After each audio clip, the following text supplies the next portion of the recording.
In this video, we'll compare measures of capacity. So the two units that we'll focus on are litres and milliliters. We went through these two units in a previous video at Entry 2 as well, which focuses on capacity. So if you've forgotten, revisit that. Now we'll try and put these in order so that it helps us with comparison.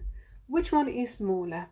A litre, that's normally the capacity of a bottle of water or any other drink, and milliliter is what we measure medicine normally in, so it's very small amount. So milliliter would be the smaller amount and liter is the bigger one. How many milliliters would we need to make a liter? And as we said, since it's a very small amount, we won't need 10 of them, we won't need 100, but we'll need 1,000, so many more to make a liter. And the numbers that we deal with when it comes to metric measures are 10, 100 and 1,000. So that tells us that we need 1,000 milliliters to make a liter. Now let's try and compare two different measures. Let's say I've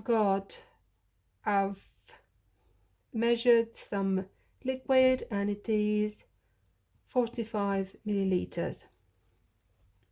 Probably that's how much I need to put in a cake, maybe 45 milliliters of oil. So we need to compare that to a liter. How does that compare to it? And since we need 1,000 milliliters to make a liter, this is much smaller than 1,000. So that suggests that it is smaller than a liter as well.